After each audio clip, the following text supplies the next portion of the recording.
Bonsoir à tous et à toutes et bienvenue dans cette nouvelle émission Un endroit où aller, où ce soir nous avons la joie de recevoir Karine Ressé. Bonsoir Karine. Bonsoir.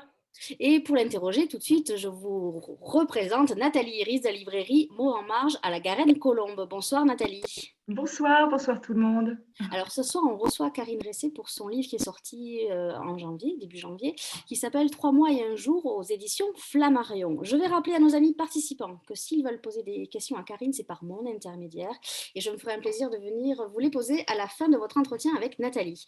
Mesdames, je vous souhaite une belle soirée, une belle rencontre, pardon, et je vous dis à tout à l'heure. Merci. Merci, une belle soirée aussi quand même. Moi je suis, c'est vrai, très émue de présenter Karine Resset, qui n'en est pas à son premier ouvrage. Pour nos auditeurs et spectateurs, donc j'ai peut-être rappelé en quelques mots qui vous êtes. En fait, vous êtes née en 74 en banlieue parisienne. Vous avez grandi à la fois en banlieue parisienne, mais aussi en Haute-Normandie et aussi dans le nord de la France. En fait, vous avez toujours aimé lire. Je pense que vous avez toujours aimé écrire, même si vous avez fait au début des études d'économie. Peut-être que c'était une forme de sagesse, comme on pourrait dire à l'époque, qui n'en est probablement pas une, mais voilà, une forme de… Et puis, très vite, vous vous êtes dirigé vers l'écriture, consacrée à l'écriture, à la fois pour la jeunesse et pour adultes. En 2008, vous avez sorti votre premier roman pour adultes. 2003, pardon, oui, 2003, qui s'appelle Comme une mère, qui a été, je crois, adapté ensuite en série télévisée, ou à la télévision, pas forcément en série d'ailleurs. On suivit donc Les yeux au ciel, L'ombre de nous-mêmes, La fille sur la photo, L'étincelle, et aujourd'hui, donc, ce livre probablement plus intime que les autres, 3 mois et un jour. Alors, je complète en fait votre biographie en disant que vous êtes la compagne d'Olivier Adam, qui est donc écrivain, et la maman de Juliette Adam, qui est également écrivaine, romancière. Donc, la première question que je vais vous poser, c'est l'écriture dans votre vie personnelle et dans votre vie familiale. Quelle est sa place? Je dirais, elle est centrale. Enfin, elle est très importante. Déjà, c'est vrai que lecture et écriture sont vraiment liées depuis très longtemps. Je pense que moi, la lecture, c'est venu. Ma mère me lisait des livres quand j'avais des albums pour enfants, quand j'avais peut-être 1 ou 2 ans. Et donc, il m'a lu beaucoup de livres. Dès l'âge de 5-6 ans, j'ai su lire et très vite, j'ai lu des petits romans. Et puis, assez vite, j'ai vraiment été très attirée par l'écriture pour moyen. Alors, je tenais pas des journaux intimes, mais à chaque fois que j'allais pas bien, ça passait par l'écriture. Et puis, je prenais vraiment beaucoup de plaisir à écrire des rédactions et puis à écrire et puis après, ça a été plus tard au lycée des poèmes, début de manuscrits. Et c'est vrai que quand j'ai rencontré Olivier, bon, c'est un peu personnel, mais une des premières choses que je lui ai dit, je lui ai dit que j'écrivais. Il m'a dit comme tout le monde. Et puis on s'est échangé nos poèmes. Donc c'est vrai que ça a été une chose qu'on avait vraiment en commun, l'amour de la littérature et de l'écriture. Et puis je pense qu'on a transmis ça à nos enfants, la lecture et l'écriture. Et aujourd'hui, vous écrivez essentiellement en fait, pour la littérature adulte, un peu pour la jeunesse, encore et toujours? Non, j'ai arrêté, enfin là, je fais une longue pause, je pense, pour la jeunesse.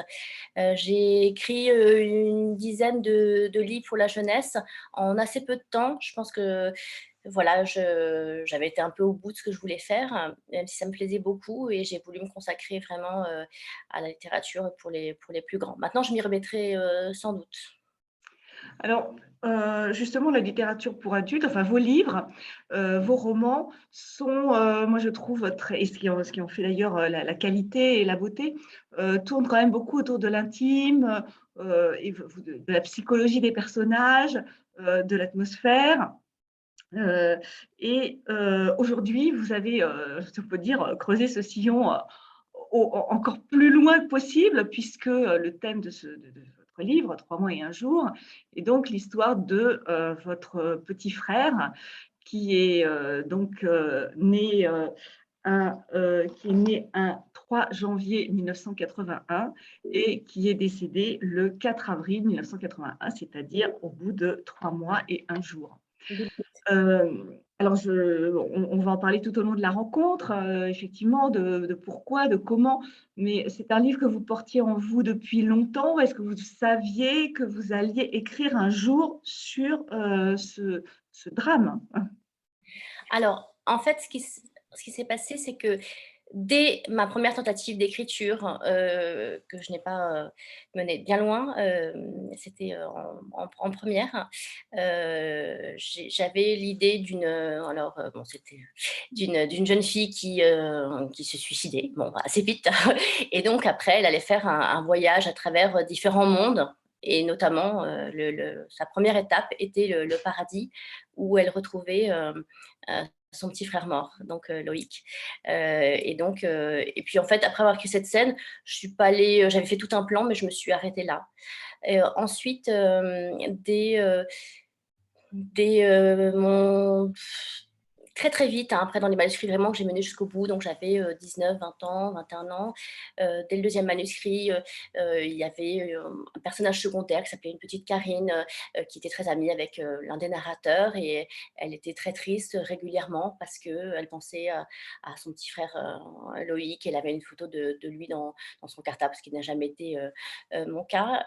Et après, j'ai écrit un manuscrit, pareil, qui n'a pas été publié, parce que j'écrivais beaucoup à l'époque. C'était des manuscrits assez courts et que je ne retravaillais pas beaucoup, donc du coup, j'écrivais beaucoup. Et j'ai écrit un texte qui s'appelait «Mon petit frère est mort». Donc là, on avait une petite fille de 5-6 ans, donc plus jeune que ce que je n'étais quand j'ai connu ce drame, mais qui, donc c'était vraiment un point de vue d'enfant, c'était presque comme un conte. Et donc, elle était, donc à un moment donné, on voyait qu'elle allait pas accueillir un petit frère dans sa vie et puis après, ben, il disparaissait et puis, donc je me suis replongée dans ce manuscrit, hein, ça m'a aidée pour écrire 3 mois et un jour.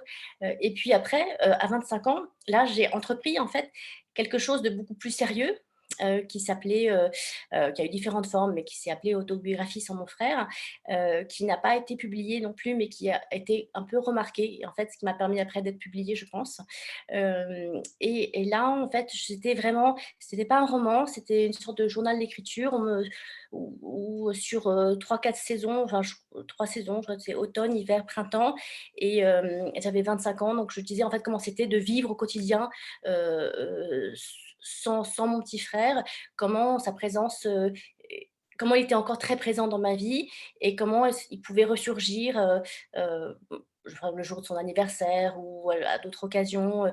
Et puis, voilà, ce texte-là, je l'ai laissé dans un coin. C'était aussi l'occasion, donc, donc, euh, donc j'avais 25 ans et c'était 17 ans après, bon, 18 ans après, d'essayer d'aller à la recherche des souvenirs, en fait, parce que j'étais encore à la frontière jeune adulte, mais c'était encore assez frais, relativement, enfin, je pensais, donc j'essayais de mettre tous les souvenirs que j'avais assez précis.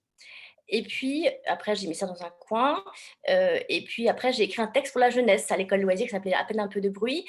Donc là, on suivait une jeune adolescente de la 6e à la seconde et on voyait à travers 4 journées marquantes, je crois que c'était 6e, 5e, 3e et seconde, quelque chose comme ça, comment elle évoluait et comment elle grandissait et ça passait. Donc il y avait beaucoup de similitudes avec ma propre vie, hein, c'était vraiment une autofiction. Et comment elle se construisait. Donc ça passait par l'arrivée. Il y avait une petite sœur qui arrivait aussi, qui était comme un soleil, hein, par rapport à ce petit frère perdu 4 ans auparavant. Et puis il y avait une crise de foi, une crise mystique. Aussi pour chercher à trouver une sorte de protection. Et puis après, il y avait l'arrivée de l'écriture en seconde, avec aussi la rencontre d'un amoureux, si je me souviens bien. Et puis là, en fait, ça m'avait permis, pour 3 pages, de mettre tous ces souvenirs que j'avais écrits quelques années avant, de les mettre ici. Et puis je pensais que j'en avais fini avec ça. Et après, dans mes romans, c'est vrai qu'à chaque fois, il y a toujours un petit fantôme quelque part, de façon plus ou moins consciente. Alors, des fois, je savais pertinemment, des fois, je ne m'en rendais pas vraiment compte. Ça pouvait être au détour d'une phrase, voilà, une simple ligne. Et puis, des fois, c'était plus important. Et puis, c'est vrai que là, il y a eu un déclenchement il y a presque 4 ans qui a fait que là, je me suis permise je pensais pas le faire, mais de me remettre, mais là pour quelque chose de beaucoup plus gros, beaucoup plus enfin, un travail beaucoup plus important et qui, voilà, qui a pris 3 ans et 9 mois. Alors cet élément déclencheur, bon, qui figure finalement dans le livre, peut-être que vous pouvez juste en dire juste un mot? Alors, ce qui a été le déclenchement, en fait, c'est le livre commence par un pèlerinage, hein, parce que, donc, mon petit frère est enterré en Normandie où j'ai vécu entre 7 ans et 14 ans. Et puis, c'est vrai que par la force des choses, moi, j'ai beaucoup bougé aussi en tant que jeune adulte, donc j'habitais Paris. Après, je suis restée presque 10 ans à Saint-Malo et puis je suis revenue à Paris. Et c'est vrai que, et parallèlement, c'est là où j'ai eu mes enfants, tout ça. Je pense qu'il y a eu il y a eu des périodes où de moi-même, j'ai moins été lui rendre visite, peut-être pour me protéger aussi, je ne sais pas, mais j'ai toujours vraiment, et bref, j'ai appris que mes parents, étaient en Normandie pour voir des amis. Ils ont gardé beaucoup de contacts parce qu'eux-mêmes ne sont plus en Normandie et donc j'appelle, voilà, je m'étais dit vraiment: «Il faut absolument que j'aille faire un petit pèlerinage», mais je voulais le faire avec mes parents. Donc je voulais les rejoindre en train, depuis Paris et puis ma mère m'a dit au téléphone: «Bah oui, ce serait bien que tout de suite, elle a su pourquoi je voulais les rejoindre. Elle m'a dit: «Pour voir Loïc, hein». Donc parce qu'on est vraiment en connexion, en particulier sur ce sujet-là et elle m'a dit: «Bah, oui, peut-être parce que ce sera peut-être l'une des dernières fois, parce que, on songe, à peut-être déménager sa tombe pour la déplacer donc auprès de leur résidence secondaire qui est au bord de la mer, donc c'est du côté de la Baule» et sur le coup, ça a été comme un électrochoc et donc le jour de ce pèlerinage, tout de suite, j'ai pris mes carnets, parce que moi j'écris beaucoup, en plus j'adore écrire dans les trains. J'ai pris mes carnets et je me suis dit: «Bon, bah, je vais écrire sur ce qui se passe aujourd'hui déjà» et en fait, le livre est parti de là. Au début, je ne savais pas si ça allait me mener bien loin et ça m'a mené assez loin. Mais ça a été voilà, parce que ça m'a sur le coup, j'ai essayé de voir ce que ça provoquait en moi et puis en fait, après j'ai voulu remettre toute cette histoire un peu, à l'endroit, même si c'est un peu un prétexte en fait, cette histoire de entre guillemets «de déménagement». Voilà. Oui, enfin, c'est un prétexte et un déclencheur aussi puisque, Très important, oui. Oui, oui. voilà quoi. Vous étiez toujours caché un peu derrière la fiction, même si vous parlez d'autofiction, mais bon, Oui. c'est quand même de la Ah fiction. oui, oui, non, l'autofiction, c'était juste pour Là, on y la va franco. oui, là, oui, c'est sûr. Et justement, est-ce qu'on écrit différemment, un livre comme celui-ci, par rapport justement à vos romans, précédents? D'ailleurs, je suis en train de regarder, non, il n'y a pas écrit roman sur le livre d'ailleurs. Non, au dernier moment, finalement, Ouais. on l'a pas mis. C'est difficile de le qualifier, hein, parce que c'est, bon, pour moi, c'est sûr, c'est un objet littéraire, hein, c'est ça qui est très important. Oui. Ce n'est pas, Mmh. un témoignage, ce n'est pas un essai, ce n'est pas un document. Donc en cela, on peut peut-être dire que c'est un roman. Maintenant, c'est à la frontière entre le récit et aussi, j'aime bien le terme d'enquête, parce que c'est pour moi, c'est une enquête, intime, familiale et puis un peu littéraire aussi. Voilà. Peut-être que justement à ce stade, on peut avoir juste un petit passage, une Oui, lecture, pour se mettre un petit peu dans le ton de ce roman, dont je précise qu'il est, extrêmement émouvant. merci, ouais. Voilà, chaque page l'est. Alors j'y vais. Les signes. La mémoire est un jardin qui s'entretient. J'ai laissé tant de souvenirs dépérir par manque d'eau, de lumière. D'autres sont nimbés d'un voile de brume. Il y a 20 ans, j'ai déjà ramoné la cheminée, en suis ressortie couverte de suie, heureuse et fatiguée. Ce lien qui a existé si longtemps comme une évidence, je l'ai ensuite peu à peu enfoui sous mes pieds pour laisser toute la place à la vie que j'accueillis avec mes 2 enfants. Pourtant, mon amour pour toi est un soleil, et je ne peux mesurer l'étendue des dégâts, des ravages que tu as produits sur mon esprit l'année de mes 7 ans et celles qui ont suivi. En surface, joyeuse, curieuse, mordant la vie à pleines dents et plus en profondeur, rêveuse, parlant aux arbres et aux morts. Les souvenirs se sont enfuis pour toujours. Je m'accroche à quelques photos que pour la plupart, je ne possède même pas. Toute mon enfance et même après, il y a des signes. Les flûtes à champagne qui se mettent à teinter sur le vaisselier alors que nous sommes tous les 5 autour de la table. Les fenêtres sont fermées et il n'y a pas le moindre courant d'air. C'est l'hiver, peut-être même Noël. C'est une chose qui est déjà arrivée. Tu nous fais signe. Nous n'avons pas d'autre explication que celle qui nous donne les étincelles dans les yeux et le cœur. Nous voulons croire que ton absence est aussi une présence qui se manifeste de temps à autre. Alors, c'est vrai que justement, vous avez choisi les signes et on verra que tout au long du livre, il y a des tas de petits signes qui manifestent la présence de Loïc, finalement. Et c'est assez beau et c'est, je pense, quelque chose que vous ressentez tout le temps. Oui, je pense que c'est quelque chose qui me vient vraiment de ma mère, de notre mère, oui. C'est cette histoire de signe, moi je pense aussi c'était une manière un peu d'enchanter les événements, de rendre les choses peut-être moins dures et aussi, très vite ma mère avait comme une sorte de connexion avec la nature, mais aussi avec des choses un peu invisibles, hein. Et je pense que ça, elle me l'a elle nous l'a transmis, en tout cas moi, elle me l'a transmis. Justement, c'est une question que je voulais vous poser. Quelle a été la réaction de votre famille quand ce livre a été là, imprimé à la publication du livre? Alors tout le monde ne l'a pas encore lu. Maintenant, c'est quelque chose, dont j'ai parlé, très en amont, hein, puisque c'est aussi une enquête, familiale. Donc pour ce livre, j'ai d'abord travaillé, toute seule, à ma table. Justement, la 1re grande partie, c'est ça, hein, je suis à ma table et mes éléments, mes cahiers, mes manuscrits, mes brouillons, les quelques photos que je possédais, voilà. Et après, en fait, j'ai éprouvé le besoin vraiment d'aller commencer vraiment mon enquête. Et donc, il fallait absolument, c'était essentiel que j'interroge mes parents, parce que c'était les témoins principaux, les principaux acteurs. Et donc, ça, il a fallu du temps.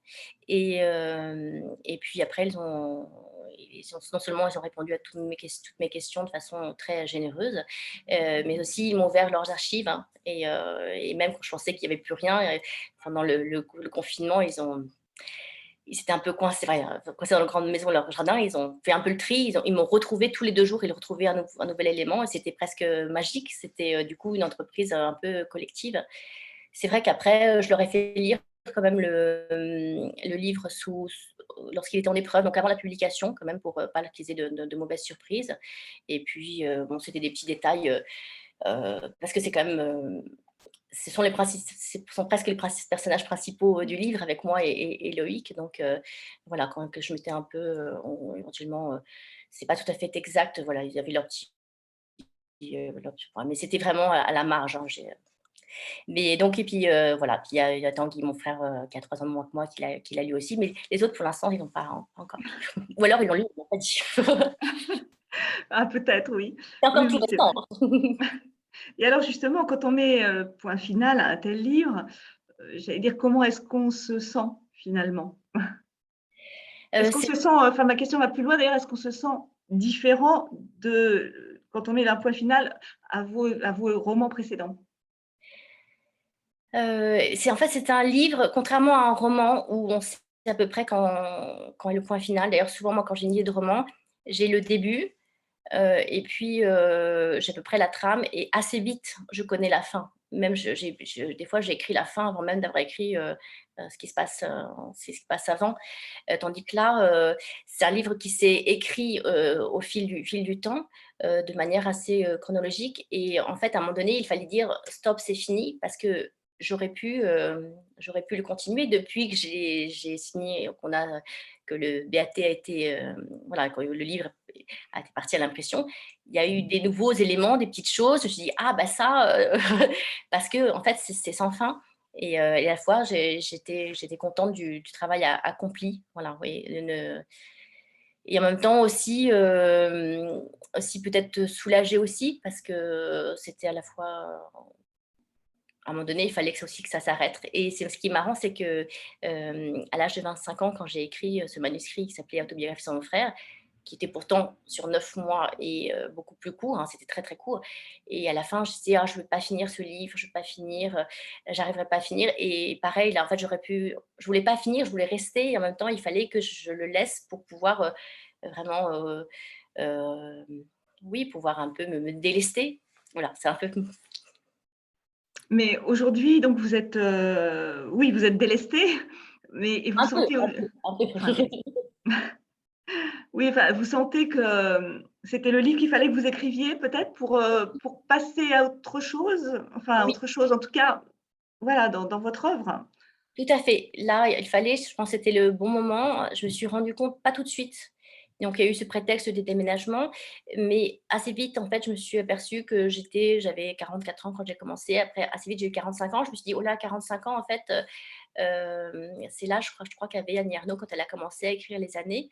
Et c'est un livre quand même qui revenait un peu sur et en fait, en tout cas, je me suis dit: «Oh, 45 ans, je suis peut-être à la moitié de ma vie si tout va bien», et j'ai eu besoin de, je me dis: «C'est le moment», et surtout, je me disais que si j'avais 45 ans, ça veut dire que mes parents, voilà, ils étaient encore ils sont en pleine forme et avec une très bonne mémoire et cetera, mais qu'il fallait pas que je tarde. C'était le bon moment pour faire ça avant que vraiment, ben, peut-être que les souvenirs soient moins là, ou pire qu'ils disparaissent. Donc il fallait que je fasse ce livre. C'était important de le faire à ce moment-là, à la fois pour moi et puis, pour pouvoir interroger mes parents et pour garder et laisser une trace. Je voulais absolument, alors je ne sais pas ce qui sera, parce qu'après, voilà, est-ce que le livre restera longtemps en vrai? Mais en tout cas, pour moi, voilà, je l'ai fait, j'ai laissé une trace. J'ai écrit comme un petit tombeau de papier, enfin un gros tombeau parce qu'il est il est gros, mais voilà.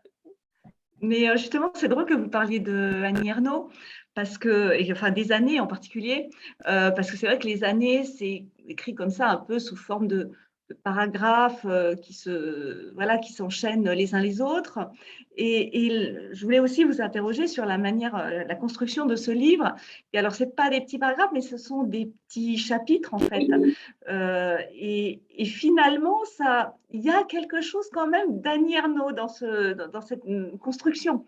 Heu, est-ce que vous le est-ce que je me fais des idées ou pas?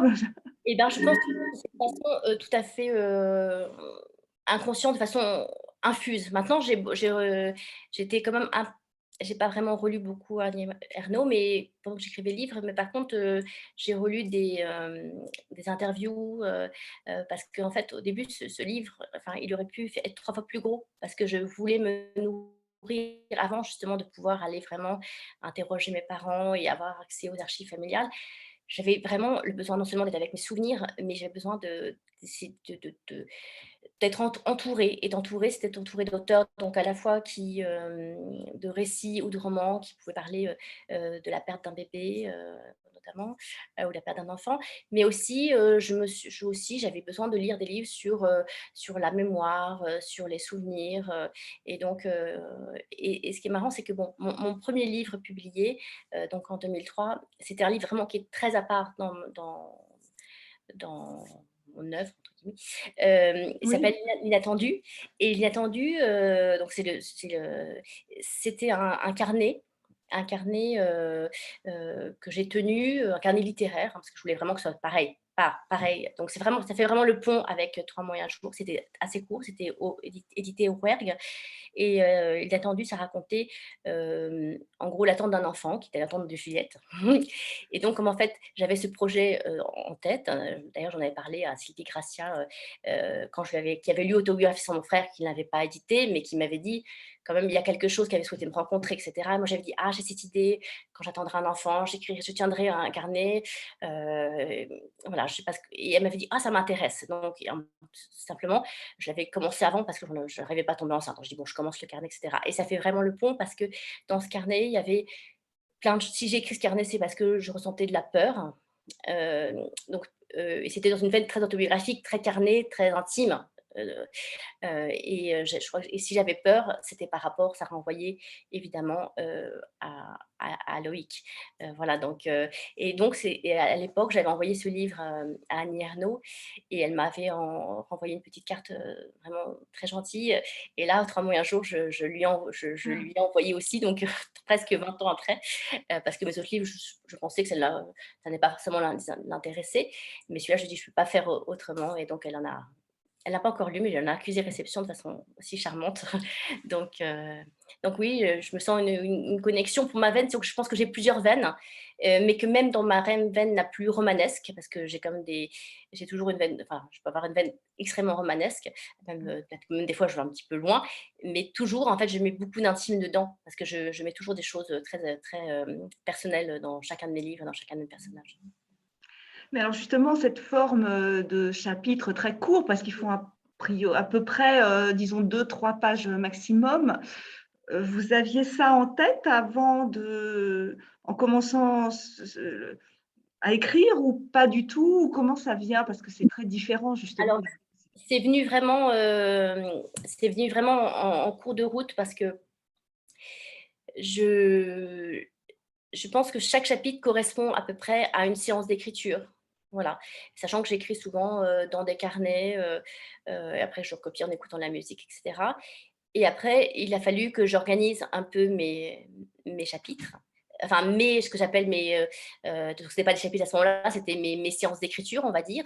Et donc en fait, même dans mes romans, toujours, il y a un grand travail de montage, où je peux, choisir et donc là, notamment, à un moment donné, je me suis dit: il y a une première version où tout était un peu en millefeuille, si vous voulez.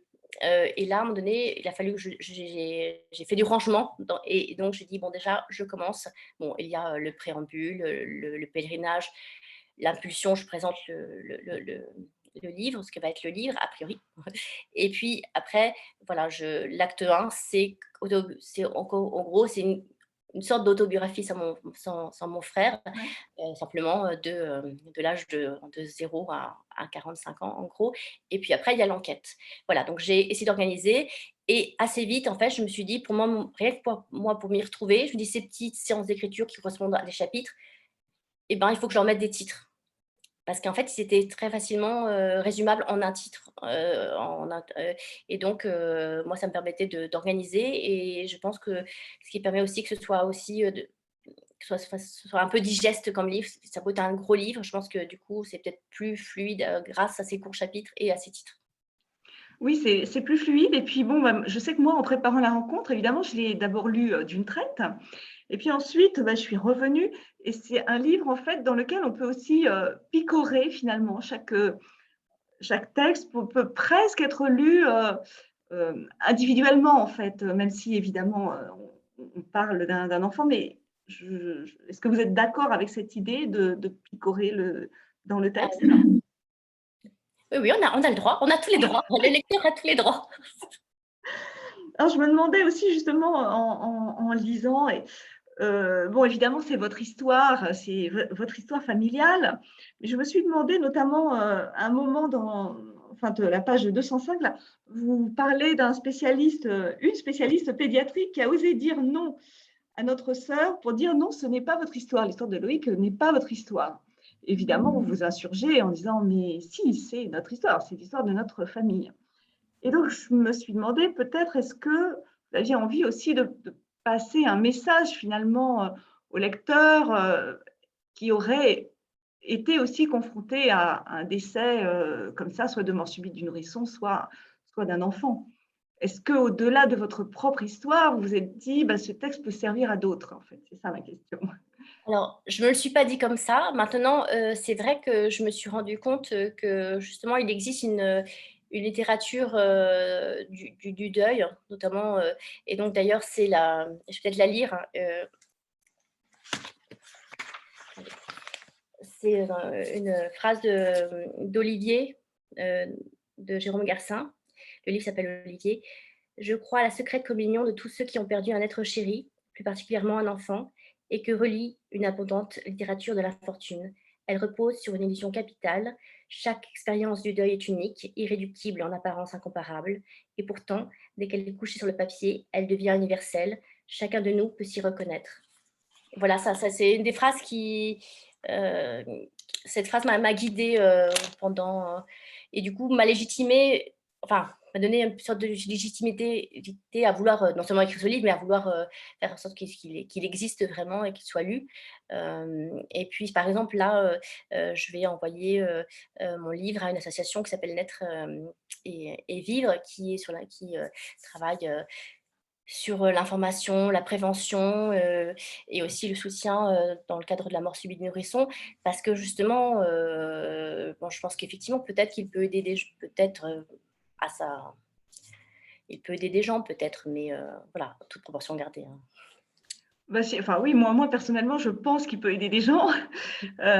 Et oui, juste, je le dis pour ceux qui nous écoutent, en fait, le petit texte de Jérôme Garcin que vous venez de lire, en fait, il est en exergue de votre livre. Oui, Voilà, et donc, ce livre de Jérôme Garcin qui s'appelle Olivier, en fait, puisque sur Jérôme Garcin son frère jumeau. voilà, a perdu son frère jumeau, et donc, il raconte ça. Et tant qu'on en est aux exergues, justement, c'était aussi une autre question, enfin une autre remarque que je voulais vous poser. Vous avez aussi cité le Tiffany Bagdaniel, le livre, son roman Betty.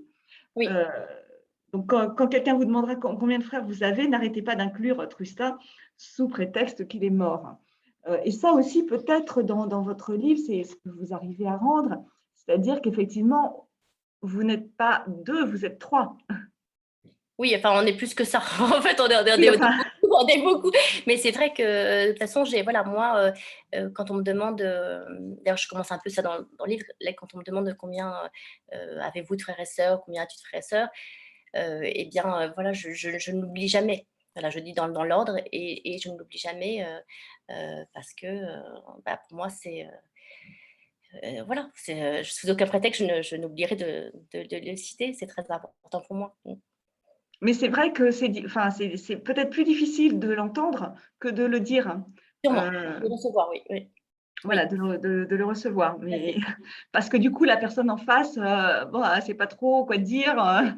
Et donc, c'est pour ça que ce livre aussi est important, je pense.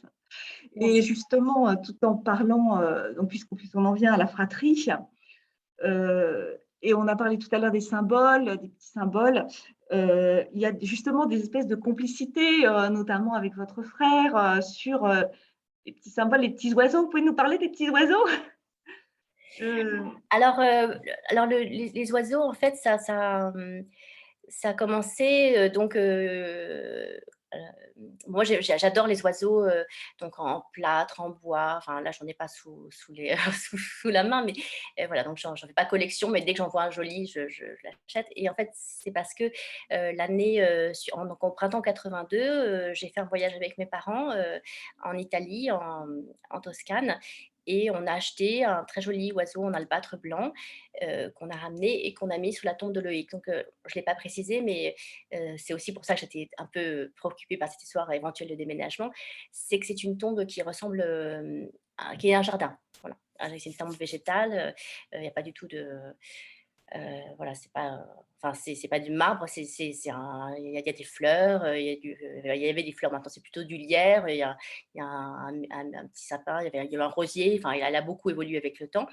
Et c'est vrai il y avait assez vite ce petit oiseau et ces petits oiseaux, c'était quand je rendais très, très souvent, donc jusqu'à l'âge de 14 ans, très, très régulièrement en visite, soit avec mes parents, mais assez vite toute seule cet oiseau, c'était un moyen en fait de communiquer dans une certaine sorte avec, avec ce avec mon petit frère et donc c'est vrai que, c'est resté cette passion des oiseaux et c'est vrai que, bah, par exemple, je pense que c'est quelque chose d'assez commun parce que, dans le livre d'Olivia de Lamberterie, qu'elle a écrit sur, bon alors c'est un frère, bon, beaucoup plus âgé, je crois qu'il avait 46 ans, et elle a un peu plus ou un peu moins, je ne sais pas. Elle avait l'impression après sa disparition, ça s'appelle «Avec toutes mes sympathies», que dès qu'il y avait un oiseau qui passait, elle disait: «Ah c'est lui!» c'est et qui me fait signe tout ça et c'est quelque chose, je pense que j'ai retrouvé dans d'autres livres, donc c'est quelque chose aussi d'assez universel, cette histoire d'oiseaux et Oui, de oui. signes. Oui, oui, enfin, j'allais dire oui, oui, je dis oui, parce que je confirme aussi. C'est vrai que personnellement, j'ai quand même, voilà, j'ai des amis qui ont perdu un enfant récemment et qui m'ont dit exactement ce que vous dites. Ah, ben, c'est drôle. Oui, Voilà, le lendemain, on a vu une perruche se poser. Enfin, oui, bref, je déborde un peu, mais je reviens quand même au livre pour dire aussi que bon, c'est un livre qui raconte quand même la mort d'un enfant, mais je trouve que c'est un livre qui est joyeux quelque part, en fait. En tout cas, c'est un livre qui n'est pas triste. C'est un livre qui raconte la vie finalement. Bah, oui, la vie qui l'emporte. Justement, c'était une des interrogations, justement, parce que moi, j'ai eu, et du coup, je l'écris, j'ai eu une enfance heureuse et dans une famille heureuse, hein, voilà, une famille avec des parents aimants. Et du coup, le miracle de cette joie, de ce bonheur et même de cette joie, malgré ce drame et cette absence qui était aussi une présence. Maintenant, peut-être aussi que c'est un peu aussi mon tempérament aussi, qui fait que aussi, de toute façon, évidemment, je voulais absolument faire quelque chose de... Enfin, des fois, il y a des passages plus durs que d'autres, évidemment, mais je voulais absolument pas faire quelque chose de trop... trop aller dans le pathos quand même, ou quelque chose de trop noir. Enfin voilà, il faut que enfin, déjà, fallait que je puisse l'écrire et puis il fallait que ce soit quand même lu. Voilà, parce que je n'ai pas écrit que pour moi. Maintenant aussi, je pense que j'ai pris beaucoup de... Enfin, à certains moments, moi-même, j'ai pris du plaisir à écrire ce livre parce que donc il y a un côté j'adorais bon, tout ce qui tournait autour des mots. Donc moi, j'avais très envie de devenir, par exemple, journaliste. Voilà. Et puis j'avais envie d'être bibliothécaire. Et puis j'aurais bien aimé être comédienne. Et à un moment donné, j'aimais jouer. Je voulais pas en faire mon métier, mais j'adorais jouer à l'inspectrice de police. Et donc, et de faire inventer une enquête, mais pour le plaisir d'écrire un compte rendu d'enquête. Donc, par exemple, quand j'avais 9-10 ans. Et donc là, pour moi, il y avait un côté ludique de dire: ah, j'ai retrouvé ça, c'est comme une pièce à conviction, et qu'est-ce qu'il y a dedans? Je vais la décrire, et puis peut-être ça, je vais essayer de savoir pourquoi, et puis croiser les témoignages. Donc il y avait un côté, du coup, joyeux là-dedans, dans cette enquête, pour moi, en tout cas. Oui, et puis je trouve que bon, c'est vrai que le personnage principal est Loïc, mais quand même en toile de fond, il y a vous, et il y a votre enfance, et il y a des passages, moi que j'ai voilà, que j'ai aimés justement parce qu'ils sont, ils sont gais, ils sont drôles presque. Notamment il y a un chapitre où vous expliquez que vous avez, participé en fait, à l'élaboration d'un livre. Vous avez posé en fait pour un livre pour enfants, qui raconte en fait la vie d'une petite Française à des Japonais. Oui, et d'ailleurs, je peux vous le montrer pour dire que je ne l'ai pas inventé. Justement, ça m'intéressait de le voir. Ah, c'est super. Et donc, Donc on j'avais peut tout. pas. D'accord. Donc ça, mais Là, je suis dans la forêt, là. c'est un collector, ça.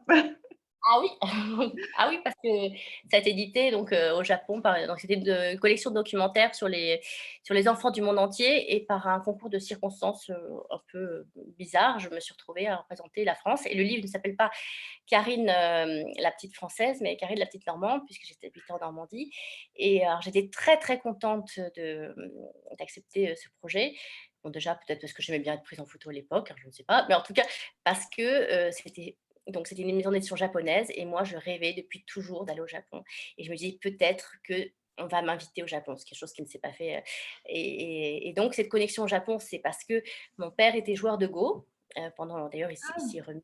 Et il avait eu l'occasion d'aller au Japon, d'être invité au Japon dans ce cadre-là, pour un séminaire pédagogique avec des Européens, une délégation d'Européens, etc.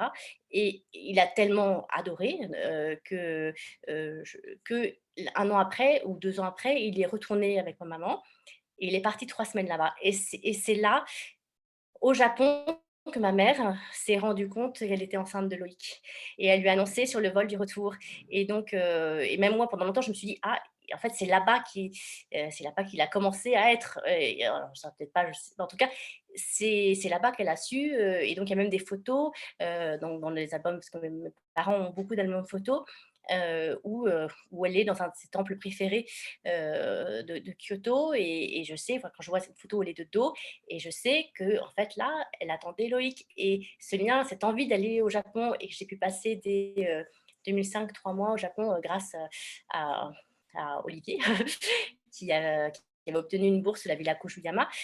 Donc on est allé avec Juliette qui avait 3 ans et demi. Et bien, eh bien, en fait, je me suis rendu compte à force que j'avais un lien très, très fort avec le Japon parce que déjà j'étais très attirée, mais qu'il y avait un lien avec Loïc et en plus au Japon, il existe, une divinité, qui s'appelle, Jizo et qui est le protecteur des voyageurs et des enfants et notamment des enfants disparus qui est censé les protéger et en fait, ces genres de petites divinités, toutes simples et très belles, on trouve les statues très, très régulièrement au détour. Ça peut même être au détour, dans un temple évidemment mais ça peut être aussi au détour près d'un champ avec des petites offrandes ou, au détour de la rue et pour moi, à chaque fois, je me dis: «Ah ben là, en fait,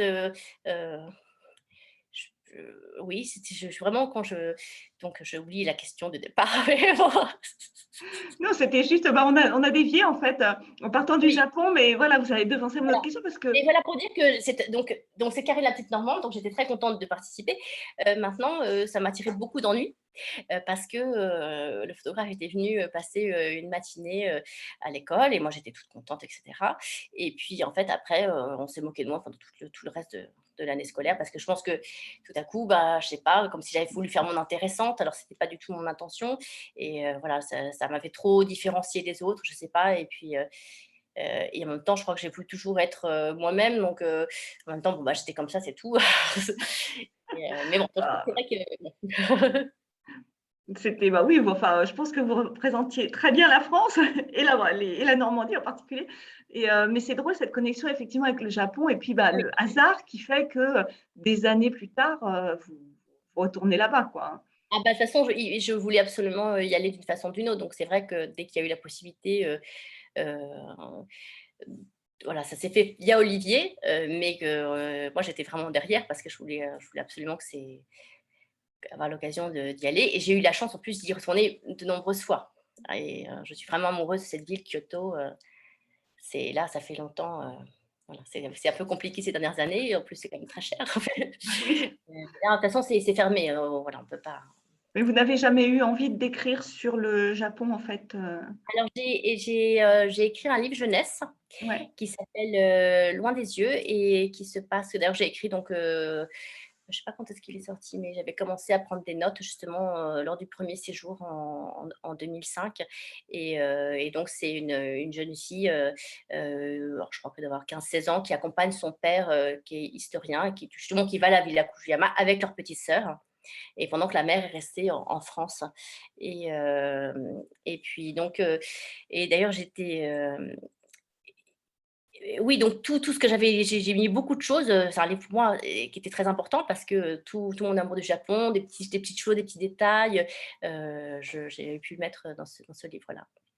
Mais bon, pas pour adultes en tout cas, ça ne vous n'avez pas Non, ça s'est pas présenté. Il y pas avait présenté, juste, ouais. dans Comme une mère, au début, on sent on comprend qu'elle est revenue d'un voyage au Japon et qu'elle a fait énormément de vœux, pour avoir, un enfant. Elle a espéré, vraiment que ça marche cette fois-ci et puis son bébé, meurt à la naissance donc Alors ça sera ma dernière question d'ailleurs, oui. après avoir écrit un livre comme celui-ci, hem, la suite, qu'est-ce que voilà, est-ce que vous songez déjà à autre chose? Voilà et est-ce que vous pensez que dans vos futurs livres, alors, il y aura encore des petits fantômes de Loïc? Alors j'ai déjà commencé mon livre, hein, depuis, parce que de toute façon je voulais présenter une bourse et donc il me fallait un premier chapitre donc j'avais déjà commencé à écrire un chapitre là en janvier dernier. Alors j'étais vraiment en plein encore dans l'écriture et le retravail 3 mois et 1 jour et forcément, du coup, il y a un petit fantôme, c'est sûr. Il est déjà là et j'ai continué à l'écrire, cet automne. On va suivre une maison, une famille à travers l'achat une vie d'une résidence secondaire à la mer, sur 40 ans, donc sur 4 générations d'une famille avec, voilà, toutes les histoires de famille, les petites et les grandes histoires. Il sera publié quand? Pas cet automne-là? Ah non, non, non, il n'est pas du tout Non? fini, hein. Ah oui, oui, Non, oui, non, c'est dans longtemps. j'ai bien commencé, mais peut-être, j'espère, dans 1 an et demi. Voilà. D'accord. Je vois que Nathalie est réapparue. Bien, je vous écoutais avec beaucoup d'attention. Avant de commencer les questions, je voudrais saluer, il y a une lectrice du Brésil qui est là, Karine, et qui vous écoute. Oula, Voilà. Et pour les messages personnels, vous avez un petit coucou de Karine la Malouine. Voilà, j'ai transmis tous les merci, messages. Je pense que merci Karine. voilà, la connaître. Il y a une question d'Aurélie qui demande, est-ce que vous avez eu le sentiment à certains moments d'aborder un sujet tabou? Alors, tabou, non. En tout cas, tabou, parce que, en fait, dans ma famille, contrairement peut-être à d'autres familles, c'était pas du tout le sujet n'était pas du tout tabou. Euh, Là, il était quand même présent déjà parce qu'il y avait des objets, il y avait des objets ou des photos qui étaient présentes. Alors, de façon, pas partout évidemment dans la maison, hein. Donc, et puis quand même régulièrement, on en parlait, ou du moins on l'évoquait, et notamment moi j'ai toujours évoqué avec ma maman, notamment le jour des 2 dates anniversaires, hein, qui sont le 3 janvier et le 4 avril. Maintenant, c'est sûr que je me suis dit, c'est assez des fois, c'est assez impudique comme travail, et c'est vrai que des fois j'ai douté. Oui, j'ai douté, et même là, en fait, maintenant qu'il est sorti, je me dis: «Oh là là, ouf, j'ai fait ça, c'est c'était bon, c'est fait». Ah, c'est trop tard, hein. Là, c'est Ah trop oui, tard, ouais. oui, oui.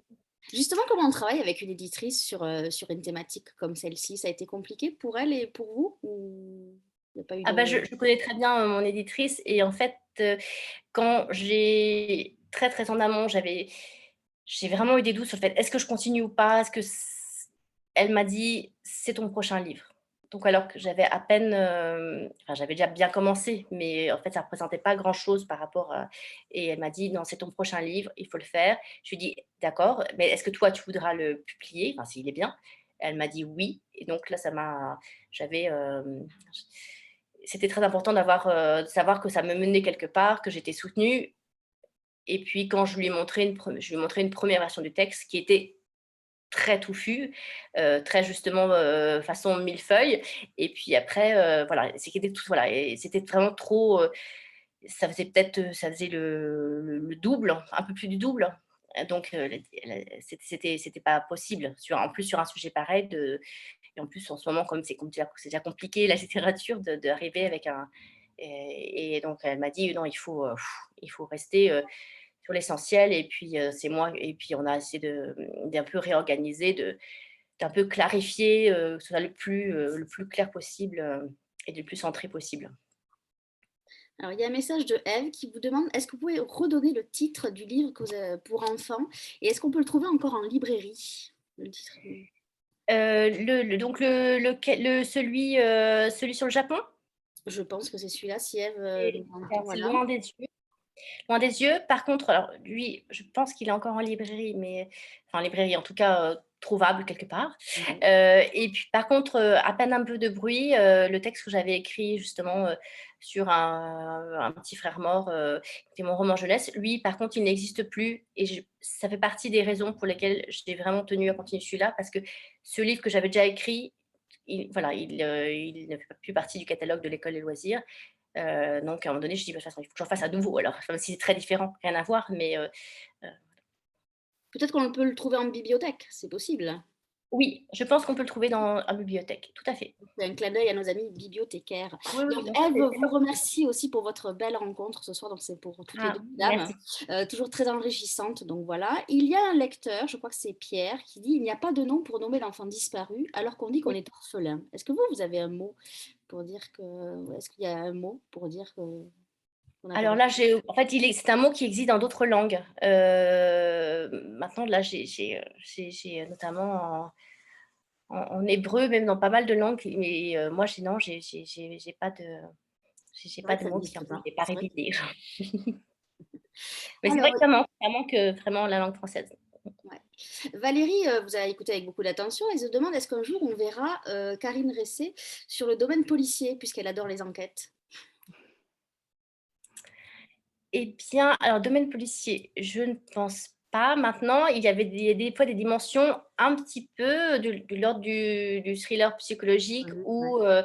ou du roman noir dans certains de mes livres. Par exemple, dans «L'Étincelle», qui racontait l'été d'une jeune fille, donc une femme qui se souvenait d'un été de ses 18 ans, passé dans une famille avec une grande famille avec presque un château, avec une piscine, etc., avec un camping de l'autre côté de la rivière. Et une petite fille disparaissait de ce camping et elle suivait, vraiment, elle était très inquiète pour cette petite fille qu'elle avait croisée qu'une fois et elle suivait l'enquête, etc. Et d'ailleurs, donc il y avait un tout petit côté policier. D'ailleurs, il sort en poche où il est sorti là. Oui, oui, tout à fait. Alors moi, Nathalie a très bien parlé de votre du récit roman. Moi, j'ai envie de dire roman aussi. Moi, ce Oui. qui m'a fascinée, c'est ce que je vous ai dit ce matin quand on s'est parlé, c'est comment votre frère a disparu, vous aviez 7 ans. Comment, à 7 ans, vous comprenez, alors vous ne l'avez pas trop vu, comment vous avez su qu'il y avait un lien entre vous si fort? C'est ça qui est fascinant quand même, cette histoire de lien. Parce que quand on a 7 ans, c'est fou. Alors, moi, je pense que j'ai développé des liens. Par exemple, je sais que moi, quand j'avais 1 an, j'ai une cousine qui est née, qui a 1 an de moins que moi, et très, très vite, peut-être quand elle avait 2 ans moins 1 an, on le voit sur les photos, et moi, je le sais, ma cousine Marie, qu'on était vraiment très connectés, très, très liés. Et j'ai eu un petit frère, donc mon frère Tanguy, quand j'avais 3 ans, un peu plus de 3 ans. Et je sais que, voilà, qu'il y a eu un lien très fort tout de suite de connexion. Je me souviens de sa naissance, donc la naissance de Tanguy, etc. Alors peut-être que ça m'est. Je ne sais pas que tout le monde est peut-être pas pareil, mais en tout cas, rien que le fait de savoir qu'on va être grande sœur, on va encore être grande sœur, il y a quand même toute la période, les 9 mois d'attente, etc. Il y a la préparation. Après, c'est vrai que, et puis même si il y a beaucoup de choses qui se sont enfuies, bah, ces 3 mois et un jour, ils ont existé avec cette vie commune, et ouais, c'est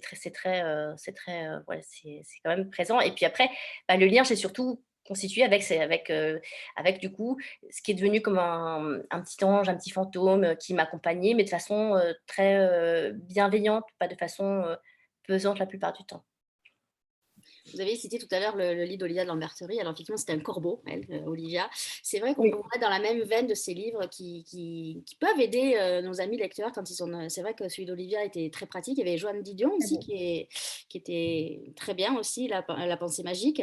Oui. Est-ce que, Karine, vous pouvez nous faire un conseil de lecture? Un livre. Alors, là, c'est un livre que j'ai lu il n'y a pas trop longtemps, qui est sorti en janvier. Je le montre.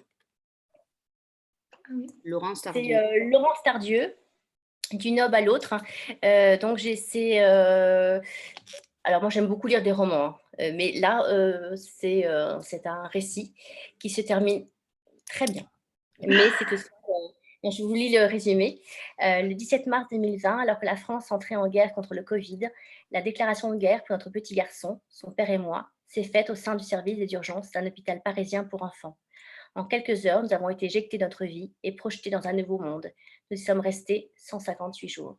Et donc, ça raconte cette bataille avec ce petit garçon qui est très, très malade. C'est très, très beau. Déjà, Laurence Tardieu écrit magnifiquement bien. Et c'est très beau, c'est poignant. C'est aussi haletant, enfin, dans un sens, parce qu'on est assez angoissé, mais on sait d'avance que ça se termine bien.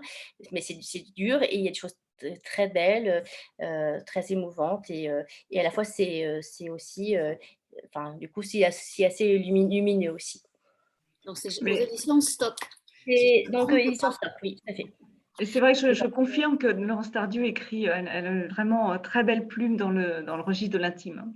Oui, Alors, tant tout à qu'on a fait. une grande libraire sous la main, est-ce que Nathalie Iris peut nous faire un conseil de lecture aussi? À part le livre de Karine, bien sûr, 3 mois et un jour aux éditions Flammarion. Euh, alors oui, des conseils de lecture, j'en ai plein. Un. Je vais en fait, vous prenez un peu au dépourvu, mais Mais non. celui auquel je pense, c'est un livre qui vient de sortir en livre de poche qui s'appelle Aria. Je ne me souviens plus du nom de l'auteur, mais vous le trouverez dans toutes les bonnes librairies. Et il raconte en fait l'histoire d'une petite fille qui s'appelle Aria, qui est un bébé. En fait, ça se passe en Iran, juste dans les années 70, juste avant la chute du Shah d'Iran, la révolution iranienne. Et donc, un chauffeur de taxi de l'armée extrêmement pauvre, un jour entend un bébé pleurer près d'une poubelle. C'est un bébé qui a été abandonné. Il décide, malgré tout, malgré le fait qu'il n'a pas d'argent, qu'il n'a rien, de prendre ce bébé et puis de l'élever et de l'appeler Aria. Et donc, on va suivre le destin de Aria qui va être, voilà, qui va passer par des hauts, des bas, etc. Et en toile de fond, évidemment, eh bien, la transformation de l'Iran à travers cette révolution. Voilà. Et c'était initialement publié également chez Stock. Voilà. D'accord. De toute façon, je vais retrouver, je remettrai les références sous la vidéo sur notre page Facebook. Donc, moi, je voudrais juste rappeler que nous avions reçu Juliette, votre fille, Karine. Donc, elle a une Oui, actualité aussi, donc il n'y a pas de raison de ne pas le citer. C'est aux éditions Fayard, ça s'appelle Nos mains dans la nuit. Oui. Et que pour nos amis parisiens, vous serez toutes les deux en signature vendredi à la librairie L'Attrape-Cœur dans le 18e, qui est votre librairie de quartier. Voilà, donc je crois que j'ai rien oublié. Avant de vous donner le mot de la fin, je voudrais juste dire que nous, on se retrouvera le 1er février avec une rencontre pour le Québec en partenariat avec Audrey Wilhelmy, pardon, avec un livre qui s'appelle Blanc Résine qui est sorti aux éditions Grasset pour la rentrée littéraire aussi. Donc Karine, je vous laisse le mot de la fin. Eh ben, merci à vous de m'avoir invitée. C'était la première fois que je faisais ce genre de rencontre en Zoom, donc c'était vraiment une grande nouveauté, mais bon, je pense que je m'en suis à peu près sortie. Donc merci à tout le monde, à ceux qui étaient aussi de l'autre côté, qui ont écouté et regardé cette rencontre. Et merci beaucoup aux deux Nathalie et puis aussi à Frédéric de Gelt. Un grand merci à Nathalie Iris. Allez voir Nathalie Iris à la Garenne-Colombe, à la librairie Montmartre, parce que ça c'est important, vous avez une grande libraire qui est là. Donc elle est toujours de très bons conseils, et puis il y a de grands auteurs qui vont aussi dans sa librairie. Donc un grand merci Nathalie d'avoir si bien animé cette rencontre ce soir. Merci à vous et merci à Karine aussi, dont j'admire vraiment le travail littéraire. Je vous souhaite une belle soirée, belle vie à 3 mois et un jour aux éditions Flammarion et à très vite en librairie. Au revoir.